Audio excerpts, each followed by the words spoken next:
नमस्कार, बहुत बहुत स्वागत है आपका। स्पेशल रिपोर्ट आप देख रहे हैं। मैं हूं आपके साथ ऋतु ज्ञानवानी। आज हम बात करने वाले हैं दरिंदे की। जी हां, क्या आपकी मासूम बेटी सुरक्षित है? ये सवाल इसीलिए हो रहा है। क्या आप उसे घर पर अकेला छोड़कर जाते हैं तो सावधान होना बहुत जरूरी है।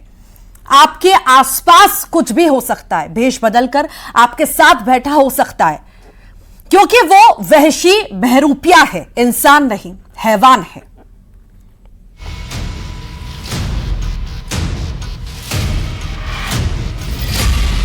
वो इंसान नहीं हैवान है।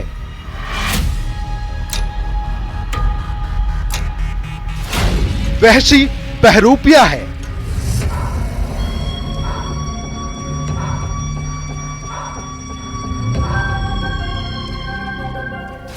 भेष बदलने में माहिर है।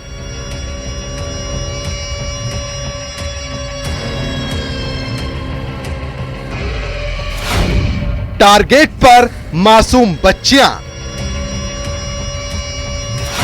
अस्मत लूट कर देता खामोश।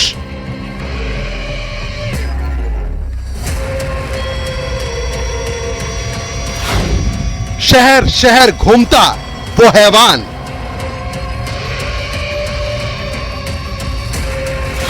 ऐसे शैतानों से सावधान।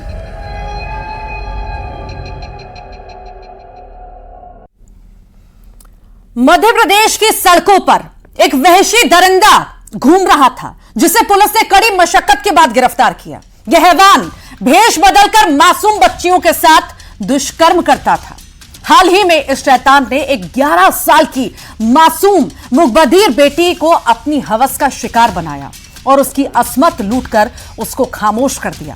इससे पहले भी यह हैवान कई बच्चियों के साथ खिलवाड़ कर उनको मौत की घाट उतार चुका है, लेकिन हर बार जेल से वो रिहा हो जाता था। लेकिन इस बार पुलिस ने अपनी पूरी मेहनत के साथ इस वहशी दरिंदे को सभी सबूतों के साथ गिरफ्तार किया है।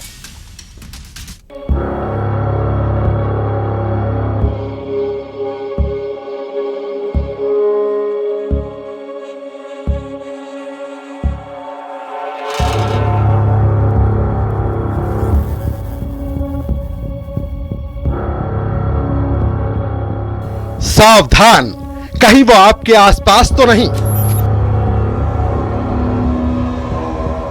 वो किसी भी भेष में आकर आपकी मासूम बच्ची की अस्मत लूट सकता है। उसका शौक आपकी बच्ची की जान ले सकता है, क्योंकि उसको मासूमों के शरीर से खेलने में मजा आता है।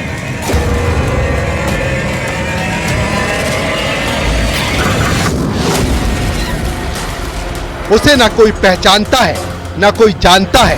वो आता है, बच्चियों के साथ दुष्कर्म करता है और गायब हो जाता है। ऐसा ही एक दरिंदा राजगढ़ की सड़कों पर घूम रहा था और उसने मानवता को शर्मसार करने की सभी हदें पार करते हुए एक 11 साल की मानसिक रूप से विक्षिप्त और दिव्यांग मूक बधिर बच्ची के साथ घिनौना पाप किया और फिर अपना पाप धुलने कुंभ चला गया।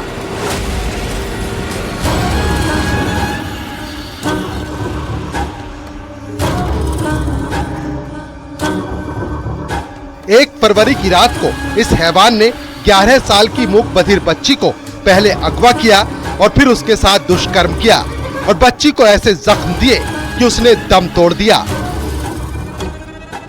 उम्र करीब 11 साल के लगभग है और थोड़ा मानसिक रूप से भी डिस्टर्ब है।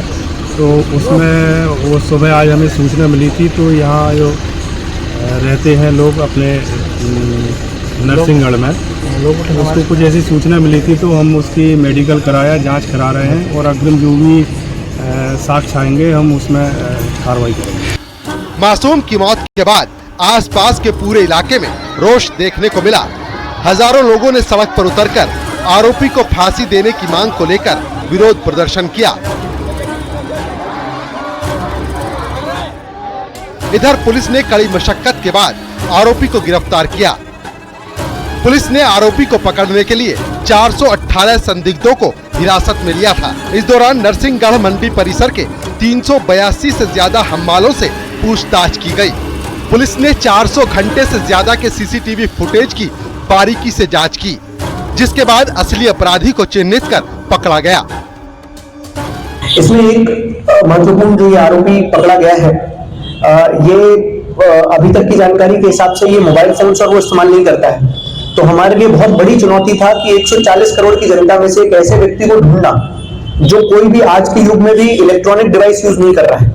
अमूमन अधिकतर क्या होता है कि मोबाइल फोन्स का इस्तेमाल रहता है तो पकड़ना आसान रहता है। हमारी टीम्स ने रोटेशन करके 400 घंटे से अधिक की फुटेज ढूंढना और एक एक बारीक चीज से कि जिस फुटेज में किसी में भी शक्ल नहीं भी दिख रही हो, परंतु यदि जूता भी दिख रहा है तो उस जूते से उस व्यक्ति को पूरे नरसिंहगढ़ में ट्रेस करना कि ये व्यक्ति अगर ये तरह का जूता है तो ये अगले किस किस कैमरे में दिख सकता है। ये दरिंदा पहले भी 5 और 8 साल की मासूमों के साथ दरिंदगी के आरोप में जेल जा चुका है और आरोपी फिर भी नहीं माना और उसने इस बार 11 साल की मासूम को अपना शिकार बनाया। Bureau report, news 18। तो दरिंदे की गिरफ्तारी तो हो चुकी है, एक के बाद एक रेप की वारदातों को अंजाम दिया और इससे पहले भी इसे फांसी की सजा लोअर कोर्ट सुना चुकी थी। हालांकि हाई कोर्ट से बरी हो गया था। अब जब फिर से गिरफ्तारी इसकी हुई है तो देखने वाली ये तो बात होगी कि आखिर अब इस पर क्या चार्ज लगता है, किन धाराओं में चार्ज लगता है और कैसी सजा इसे मिलती है। पर अभी फिलहाल इस पर चर्चा हम करेंगे।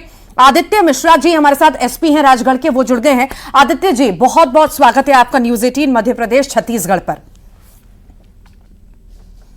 धन्यवाद। कई सारे अपराधी हैं, शायद आदित्य जी सिर्फ इन्हें अपराधी कहना ठीक नहीं होगा। ये साइको किलर्स हैं, साइको रेपिस्ट हैं या साइको लवर्स हैं और कुछ भी साइकोगिरी में कैसी भी घटना को अंजाम देते जाते हैं। अब जब ये मामला सामने आया है, एक के बाद एक रेप और जिस तरह से कड़ी जुड़ी है, क्या हम माने यहां पर किसी प्लानिंग या किसी चीज से ग्रसित या किस चीज की वजह से कि जेल जाने के बाद भी एक के बाद एक रेप करता गया? देखिए मैम, जब हम लोगों को इन्वेस्टिगेशन के स्किल्स पढ़ाए जाते हैं तो उसमें एक बड़ी स्पेसिफिक कैटेगरी होती है इस तरह के ऑफेंडर्स की, जो साइकोलॉजिकली डिस्टर्ब्ड, उनको कहना तो ठीक नहीं रहेगा क्योंकि इसका ये फायदा कोर्ट्स में उठाएंगे कि हम मानसिक रूप से विक्षिप्त हैं। पर मुझे लगता है कि ये कहना जरूर है कि ये रिपीट ऑफेंडर्स हैं और जानबूझकर और पूरी नॉलेज के साथ ये करते हैं।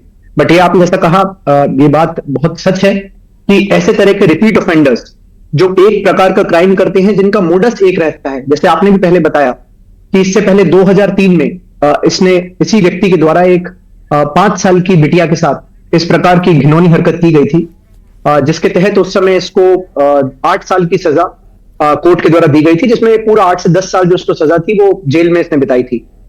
नेक्स्ट टाइम जेल से बाहर आने के बाद 2014 में पुनः इसने एक 8 साल की बच्ची के साथ इस प्रकार की घटना की थी, जिसमें जो लोअर कोर्ट है उसके द्वारा इसको कैपिटल पनिशमेंट दिया गया था। पर over a period of time जब वो हाई कोर्ट में सुनवाई के लिए गया और उन रेफरेंसेस में वो कुछ प्रोसीजरल ग्राउंड्स पे, टेक्निकल ग्राउंड्स में उस पे एक्विटल हो गया, जिसका चैलेंज अभी स्टेट ने सुप्रीम कोर्ट में कर रखा है। पर मुझे लगता है कि आपने जैसा कहा था वो बिल्कुल ठीक था कि इस प्रकार के जो रिपीट ऑफेंडर्स होते हैं, इनके ऊपर टैगिंग रखना, इनके ऊपर निगाह रखना बहुत इंपॉर्टेंट है और ये स्टेट मशीनरी का भी दायित्व रहता है, कर्तव्य रहता है कि ऐसे रिपीट ऑफेंडर्स जो यदि जेल से बाहर निकले हैं तो कांस्टेंट उन पे मॉनिटरिंग रखी जाए, क्योंकि हो सकता है कि जो 1 या 2 बार इस तरह की घटना कर चुका है वो तीसरी या चौथी बार भी फिर से उस घटना को अंजाम दे सकता है। जी आदित्य जी, आपने जैसा कि जिक्र किया कि इन्हें साइको कहना गलत होगा, मानसिक रूप से विक्षिप्त इन्हें कहना गलत होगा, तो आखिर ये जो पैटर्न के थ्रू इसने काम किया, 3-3 साल के गैप पे रेप किया, कुछ सोच के किया? अभी जब गिरफ्तारी भी हुई है कई सारी चीजों का खुलासा हुआ होगा, हालांकि अभी बहुत सारी चीजें पूछना, सामने आना बाकी होंगी। शुरुआत में आपको क्या लगा? बिल्कुल आपने सही कहा, बट मैं फिर भी आपको दोहराऊंगा कि ऐसे लोग अगर आप इनको या हम लोग इनको टर्म साइकोलॉजिकली डिस्टर्ब कहेंगे तो लीगल भाषा में कोर्ट्स में जाके ये उसका फायदा लेते हैं, क्योंकि लीगल लॉ ये कहता है कि साइकोलॉजिकली डिस्टर्ब्ड पर्सन अगर कोई क्राइम करता है तो उसकी तीव्रता थोड़ी कम आंकी जाती है। पर मैं फिर दोहराऊंगा कि इससे जब बातचीत करी है, अभी जो प्रिलिमिनरी इन्वेस्टिगेशन में आया है, ये पूरी होशो आवाज में इतना घिनौनी हरकत और इस तरह का क्राइम करता है और ऐसे लोगों के लिए जो हार्शेस्ट पनिशमेंट लॉ में रहती है, मुझे लगता है कि हम सबका प्रयास रहेगा कि वो टेक्निकल एविडेंसेस के बेस में, लीगल रिकॉर्ड्स के बेस पे उसको वो जो हार्शेस्ट पनिशमेंट पॉसिबल है वो दिलाई जा सके। आदित्य जी, इस केस में, पूरे ही केस में जब आपने स्टडी किया होगा, कई सारी चीजें आपको समझ आई होंगी, बाहर निकल करके चीजें सामने आई होंगी। इसका टारगेट फोकस कहां ज्यादा रहता था? ये भी बात सामने आई कि जब ये बच्ची के साथ, मूकबधिर बच्ची के साथ इसने रेप किया, उससे पहले ये एक महिला, विक्षिप्त महिला के साथ छेड़छाड़ भी कर चुका था, उसके कपड़े खींचने का प्रयास भी किया था। हालांकि जब लोग वहां पहुंचे तो वो वहां से भाग निकला। कई सारे सीसीटीवी फुटेज आप ही के पास है। तो क्या टारगेट जो सक्षम नहीं है लोग, या जो मानसिक रूप से पीड़ित हैं या बच्चे हैं, उन्हें टारगेट करना इसका लक्ष्य रहता था? मैम, एक चीज जो इससे बातचीत करने में और इन्वेस्टिगेशन में अभी सामने आई है कि ये व्यक्ति ऐसे लोगों को टारगेट करता है या ऐसे विक्टिम्स को टारगेट करता है जो काफी वल्नरेबल है। जैसे कि आपने सही कहा कि एक महिला जो काफी समय से कुछ मानसिक परिस्थितियों के कारण सड़क पे रह रही है, जो अपना बचाव खुद नहीं कर सकती, इसका पहला टारगेट वो थी। सेकेंड टाइम जब इसको उस महिला ने विरोध किया, वहां पर कुछ लोग आ गए और उसके द्वारा टारगेटिंग नहीं हो पाई, तो सेकेंड टाइम उसने जो टारगेट किया, वो जो बच्ची थी छोटी जिसके साथ इसने घटना की है, उसको टारगेट किया। तो मुझे लगता है कि जैसा आप बता रहे हैं कि ये लोग इस तरह के वल्नरेबल ग्रुप्स को या वल्नरेबल विक्टिम्स को जरूर ढूंढते हैं और इनको अपना जो क्राइम होता है उसका शिकार बनाते हैं। जी जी सर, आपका वीडियो पॉज हो रहा है, शायद नेटवर्क का कोई इशू होगा। मैं आपके पास लौटूंगी भी आदित्य जी। हमारे सहयोगी जो हैं राजगढ़ से संदीप दीक्षित जुड़े हुए हैं, कुछ लोग भी उनके साथ वहां पर मौजूद हैं। क्या कहते हैं इस पूरी घटना को लेकर लोग, वो भी हम जानेंगे। Sandeep, over to you. मैं आपको बता दूं, 1 फरवरी को जब ये घटना घटती है तो पूरा राजगढ़ जिला खून के आंसू रो रहा था। क्या बच्चियां, क्या नौनिहाल, क्या बुजुर्ग, सभी लोग सड़कों पर थे। चुनौती थी पुलिस के लिए कि किस तरीके से भूस के ढेर में उस सुई को ढूंढा जाए जो व्यक्ति, जो बहसी दरिंदा इस कृत्य को अंजाम दे गया था। 40 घंटे बाद पुलिस को सूचना मिलती है कि कोई घटनाक्रम हुआ है। थाना प्रभारी मौके पर पहुंचते हैं और प्रथम दृष्टया उस बच्ची को हॉस्पिटल लेके जाते हैं। पता चलता है उस बच्ची के साथ दुराचार हुआ है। मूक बधिर बच्ची थी, वह बोल और सुन नहीं सकती थी, अपनी दादी और बुआ के बीच में सो रही थी बच्ची। उसके बाद में जब उसका ट्रीटमेंट के लिए उसको भोपाल भेजा जाता है तो 2 ऑपरेशन होने के बाद भी बच्ची को बचाया नहीं जा सकता है। अब पुलिस के सामने चुनौती थी। जो पुलिस अधीक्षक हैं वह तत्काल 9 थाना प्रभारियों के साथ में 76 पुलिस वालों की ड्यूटियां लगाते हैं। रेलवे स्टेशनों पर जांच पड़ताल की जाती है, बहुत सारे सीसीटीवी खंगाले जाते हैं। हमारा जो कस्बा है नरसिंहगढ़, उस नरसिंहगढ़ कस्बे में बहुत बड़ी संख्या में सीसीटीवी नहीं है। अगर सीसीटीवी लगे भी हैं तो वह व्यापारिक प्रतिष्ठानों पर लगे हैं, तो पुलिस के लिए एक बड़ा चैलेंज था। हेलो जी, आपके साथ वहां पर कई सारे लोग भी मौजूद हैं, वो क्या सोचते हैं इस पर, ये जो इतना बड़ा घटनाक्रम हुआ है? सामाजिक कार्यकर्ता यहाँ पर हैं, हम इनसे जानना चाहेंगे क्या आपका मानना है इस तरीके की जो घटना घटी है? इस प्रकार की जो घटना घटित हुई है बड़ी निंदनीय घटना है। छोटी छोटी हमारी बेटियां सुरक्षित नहीं हैं और ये जो इस प्रकार का कृत्य करते हैं, ये लोग अपने आप को ऐसा सिद्ध करने का प्रयास करते हैं कि वो भिखारी हैं अथवा वो मानसिक पीड़ा से हैं। चूंकि इन लोगों के अंदर एक वासना होती है और वो अपनी वासना पूर्ति के लिए इस प्रकार की हमारी बहन बेटियों को अपना शिकार बनाते हैं। जैसे झोपड़पट्टी में इस बिटिया को, 11 साल की बिटिया को उठाकर ले गया, उसके संग दरिंदगी की और उसको उस अवस्था में छोड़कर चला गया। तो ऐसे व्यक्ति के लिए पूर्व में 2005, 2008 और 2014 में भी इसने कृत्य किए हुए हैं। तो इसको सुप्रीम कोर्ट से कैसे जमानत मिल गई, कैसे हाई कोर्ट से रिहा होकर आ गया? क्यों? क्योंकि कहीं ना कहीं कानून के जो सबूत है वो लचीले रहे हैं। पूर्ण रूप से सबूत पेश किए जाते तो इस व्यक्ति के लिए फांसी होती और इस प्रकार की दरिंदगी नहीं कर पाता। और अभी भी क्या गारंटी है कि इस बंदे को फांसी की सजा होगी? और प्रशासन, हमारा पुलिस प्रशासन। संदीप, लौटूंगी। आदित्य मिश्रा जी, अब जब ये पूरा केस सामने आया है, गिरफ्तारी हो चुकी है, तो गिरफ्तारी में आपने कई साल वहां पर सवाल जवाब भी हुए होंगे, कैसा एटीट्यूड आपको उसका नजर आया? क्या कोई पछतावा लगा? हालांकि जैसे उसने एक के बाद एक रेप किए, लगता तो नहीं है कि उसे पछतावा होगा, क्योंकि ये पूरा घटनाक्रम करके वो पहले जब महिला के पास गया, महिला के पास जाने के बाद वो मंदिर गया, फिर बच्ची के पास गया और उसके बाद महाकुंभ में स्नान करने तक चला गया। क्या आप उसकी मानसिक स्थिति समझ रहे हैं? कैसी सोच है? क्या कोई पश्चाताप है? क्या है? देखिए मैम, अभी तो बहुत इन्वेस्टिगेशन बहुत प्रिलिमिनरी स्टेजेस में है और हम लोग कोशिश करेंगे कि इस बार इसका साइको एनालिसिस इन्वेस्टिगेशन के साथ ही लगाएं। जिससे कि जैसे आप प्रकार की बता रहे हैं उस प्रकार की कोई भी चीज हो, पर जो हमारी प्रिलिमिनरी इन्वेस्टिगेशन में अभी तक बात करने में सामने आया है, ये पूरी तरीके से साउंड व्यक्ति है और ये पूरी होशो आवाज में इस प्रकार का कृत्य करता है। मुझे लगता है दूसरी चीज जो आप बता रहे हैं कि ये प्रयागराज गया, जयपुर गया, बिल्कुल सही बात है। और इसके मन में ये गलतफहमी थी कि यदि मैं दूर चला जाऊंगा, क्योंकि घटनास्थल में इसको कोई जानता नहीं है। बड़ी शॉकिंग बात थी कि इससे पहले नरसिंहगढ़ ये करीबन 10-15 साल पहले आया है। तो हमारे लिए भी एक बहुत बड़ा चैलेंज था कि 15 साल से ना व्यक्ति कोई इसको जानता है, ना पहचानता है, ना इसकी किसी ने शक्ल देखी है, इसको ट्रेस आउट करना। और जब हम ट्रेस आउट करके इसके निज स्थान तक पहुंचे थे तो पता चला कि वहां पर तो पिछले 1 महीने से ये आया नहीं। देन हमने इसको ट्रेस किया तो उज्जैन रेलवे स्टेशन पे अमूमन ये रहता है। उज्जैन रेलवे स्टेशन से ट्रेस करने के बाद पता चला कि ये जयपुर की ट्रेन में बैठा है। फर्दर इन्वेस्टिगेशन में पता चला कि ही वेंट टू प्रयागराज। तो मुझे लगता है कि इस प्रकार का व्यक्ति जो इतनी जगह घूम रहा है, बच रहा है, इसके मन में यह संदेह जरूर होगा कि यदि मैं इस बार पकड़ा गया तो मुझे पुनः फिर से कोई कठोरतम कार्रवाई हो सकती है या मेरे को फिर से सजा हो सकती है, इसलिए ही ये भगता फिर रहा था।